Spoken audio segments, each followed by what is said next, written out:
മാതൃഭൂമിയുടെ മാനേജിംഗ് ഡയറക്ടറായ MV ശ്രേയംസ് കുമാർ മുൻ കൽപ്പറ്റ MLA കൂടിയാണ്. 2011 അദ്ദേഹം 18,000-ലധികം വോട്ടിന്റെ ഭൂരിപക്ഷത്തിലാണ് വിജയിച്ചത്.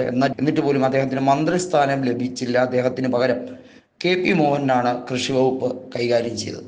ഉമ്മൻചാണ്ടി മന്ത്രിസഭയിൽ മന്ത്രിയായിരുന്ന KP മോഹനൻ ഇപ്പോൾ RJD MLA ആയി CPIM-ന്റെ കൂടെ, അതായത് LDF-ന്റെ കൂടെയാണ്. എന്നാൽ KP മോഹനൻ വീണ്ടും UDF പാളയത്തിലേക്ക് എത്തുന്നു എന്നുള്ളത് വളരെ വ്യക്തമാകുന്ന ഒരു കാഴ്ചയാണ്. കാരണം RJD ദേശീയ തലത്തിൽ കോൺഗ്രസും RJD-യുമാണ് ബാന്ധവം. കൃത്യമായും ഇടതുപക്ഷത്തിന്റെ കൂടെ ചേരുന്നതിലെ അസ്വാഭാവികത കൃത്യമായി പറയുന്ന ഒരു രാഷ്ട്രീയ സാഹചര്യമാണ്.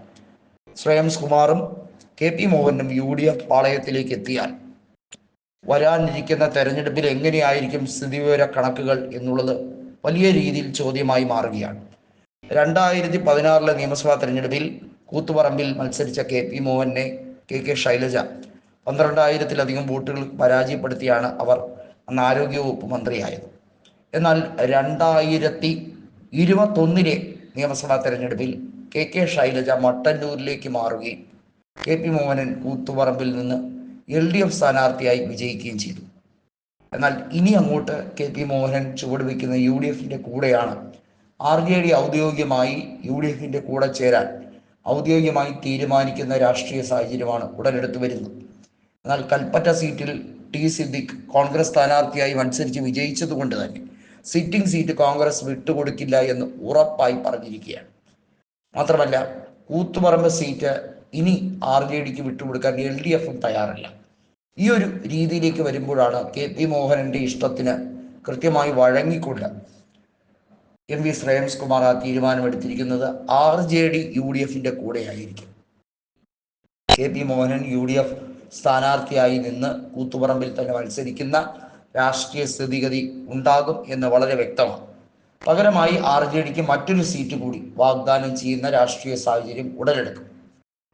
മറ്റേതെങ്കിലും ഒരു സീറ്റ്, കോഴിക്കോട് ജില്ലയിലുള്ള ഏതെങ്കിലും ഒരു സീറ്റ് RJD-ക്ക് കൊടുക്കാൻ തയ്യാറായി നിൽക്കുമ്പോൾ തീർച്ചയായും അത് വലിയ തോതിൽ ശ്രേയംസ് കുമാറിന് സാഹചര്യം, കൂടുതൽ വിജയിക്കാനുള്ള സാഹചര്യം ഒക്കെ ഒരുക്കി കൊടുക്കാൻ വേണ്ടിയുള്ള നീക്കങ്ങൾ ആരംഭിച്ചു കഴിഞ്ഞിരിക്കുകയാണ്. നമുക്കറിയാം, RJD നിലവിൽ LDF-ന്റെ കൂടെ നിന്നതുകൊണ്ട് അവർക്ക് മന്ത്രിസ്ഥാനമൊന്നും LDF കൊടുത്തിട്ടില്ല.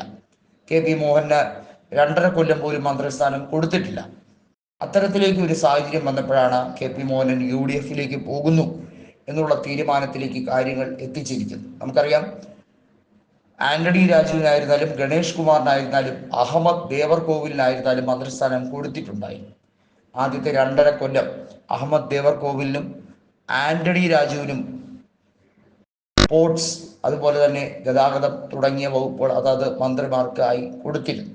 എന്നാൽ KP മോഹന് ഒന്നും കിട്ടിയില്ല. ഒരു ചുക്കും ചുണ്ണാമ്പും കിട്ടാതെ എന്തിനാണ് ഈ മുന്നണിയുടെ കൂടെ കൂടുന്നത് എന്നാണ് KP മോഹനൻ ഇപ്പോൾ തുറന്നടിച്ചിരിക്കുന്നത്.